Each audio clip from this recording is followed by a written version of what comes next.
Today's lesson is finding three-dimensional figures and talking a little bit about parts of them. So, first of all, we have this new vocabulary word here called a polyhedron. What is a polyhedron? Well, it is a three-dimensional figure. And so a polyhedron with that could be any of these figures. However, it's limited. And you'll notice in the next sentence it says a polyhedron has flat surfaces. So some of these figures we see down below don't have flat surfaces, and the ones that do not have flat surfaces would not be a polyhedron. Well, those flat surfaces are called faces. Faces that share the same side form an edge. So let's take a look at what a face is. Here's a face. So this side right here is a face. This side's a face, and this side's a face. So you see this line right here. Well, this line connects two faces, so we call that an edge. So faces share a side that form an edge. Right here's the edge, or here's an edge, here's an edge, here's an edge. So these are all edges that I'm outlining here. And the point at which three or more edges meet is called a vertex. And more than one vertex is called vertices. So we'll see that in the next set of directions. So looking at this polyhedron, we know it's a polyhedron because it's three-dimensional and it has flat faces. And so this one has four faces. Well, we see three of them. You see you got this one here, and we got this one here, and this one here. Well, where's the other one? Well, it's on the bottom of this. If I was to turn this over, we would see the bottom, and that would be a face as well. So that's why there's four faces. Now, vertices. Vertices are the points. So you see there's one right here, there's 2, 3, and 4. That's how they're getting those numbers. Now edges, we count those, and so we see here there is one edge right here, and change the color there so see it a little bit better. So there's one edge here, there's 2, and there's 3, but then there's these as well. So there's 1, we said there's 3 there, so 4, 5, and 6. So that's where the different edges came in. So the first set of directions asks us to identify the number of faces, edges, and vertices in each of the three-dimensional figures. So let's take a look at it. Faces. Faces are those flat surfaces. So we look at this, that dashed line represents hidden lines. And so I see there's one face right here up in front. And so this is called the front face, so that's 1. And then there's a back face called 2. And then there's these side faces. So there's 1, 2, 3 side faces, plus the one in the front and the one in the back. So that's 3 side faces. The front and the back make a total of 5 faces. Now edges, let's count those. So edges are these lines here. There's 1, 2, 3. So there's 3. There's 4, 5, 6. Get in the habit of maybe doing the ones that are parallel. We'll use those later on. So we counted 3 here, 3 ones that kind of go out, and then there's 3 more that make up the other base. So we have 3 around the front face, 3 on the back face, and 3 going out, connecting the front face to the back face. So that makes 3, 6, 9 edges. Now vertices. Vertices are those points. So there's 1, 2, 3, 4, 5, 6. So there's 6 vertices. All right, let's count them. The next one up here. Let's count the faces first. So look at the figure here. You see how this is called a prism when we have 2 bases. So this base here is like the front face. And then there's the back face. So here's the front face and the back face. And then there's all these faces that divide or keep the front face and the back face from touching one another. And so these are like the side faces. So we have a front face, we have a back face, and then we have side faces. So I have one front, one back, and then the side faces are the ones that go around in the circle. So if I go around this, kind of like a circle, there's 1, 2, 3, 4, 5. And notice that there's 5 sides that make up the base of this, or this face right here, and there's 5 sides going around. So 5 plus the 2 makes 7 faces. Edges, okay, edges, we look for those lines that connect faces. So we got 1, 2, 3, 4, 5. Well, there's 5 going around the backside also. See, 1, 2, 3, 4, 5. So there's 5. Now there's going to be 5 connecting the 2 bases together. So we have 1, 2, 3, 4, 5. So there's 5 plus 5 plus 5 makes 15 edges. Now let's count those vertices. Vertices are where the 3 lines come together on the 3-dimensional figures. So look at the green dots there.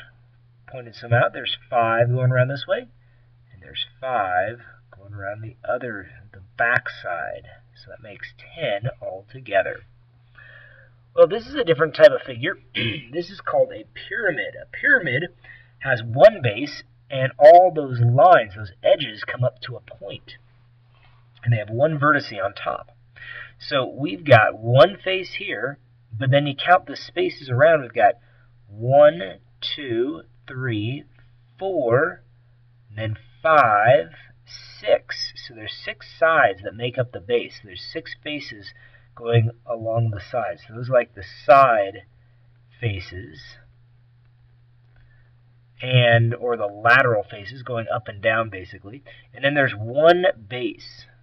So one base, and that has a face on it as well. So 6 side faces and one base face makes 7 faces altogether.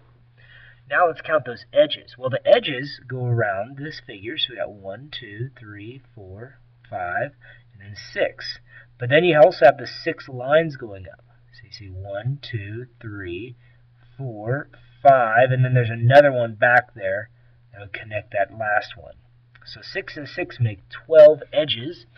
Now let's count the vertices. So there's 1 on top, and then there's 6 going around the base because it's a 6-sided figure. And so there it is, 6, and then the 1 make the 7 vertices.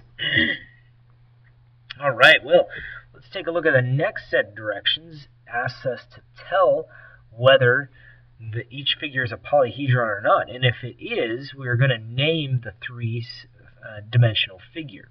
And so remember, a polyhedron has flat surfaces. So looking at this one, does this one have a flat surface? Well, it does on top, it does on the bottom, but the circle going around is not flat. And so this is not a polyhedron. And the reason it's not is it does not have flat faces. So it's got a curved to the face along the outside of it, connecting the 2 bases, the 2 circles together.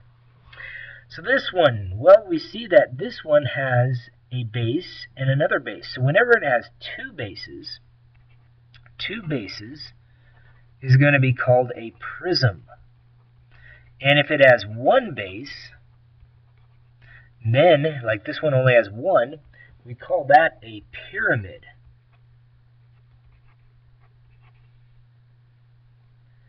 So let me fix that real quick. I get an M in there. So pyramid. And so we've got 2 bases, so we know it's a prism. Now we name it by naming the type of base. So what kind of figure is this? Well, that's called a triangle. So we call this a triangular. So a triangular prism is what you would call this. And so yes, it is a polyhedron. So we'll say yes as well. And it's yes because it has flat faces, flat surfaces, and the faces that share the same sides are edges, and then it's got some vertices. So basically it's a 3-dimensional figure with flat faces. So that's why, yes, it is a polyhedron. This one is as well, so it's a yes. Now we name the figure. So what you do is you always name the base. So name the base, and the base is a rectangle. So we call this a rectangular. And then it's a pyramid. So the way you're always going to name these figures is by the base. So you name the base, and then if it has two bases, then you call it a prism. If it has one base, you call it a pyramid. Like, for instance, on this one has 6 sides to the base. We call this one a hexagonal pyramid. Now, it's a pyramid because it has one, or just one base. Like this one has 5 sides around, so we call this one a pentagonal prism. So you're always naming the type of base, and then you're telling whether it's a prism, which has 2 bases, or one base, being a pyramid. And one more here. Again, this one's just a triangular prism, just like the one over here. This one we call a cylinder, but it's not a polyhedron. Well, the last type of problem is a word problem. Just asks us to name a figure. So Luan has bought a book for his sister's birthday.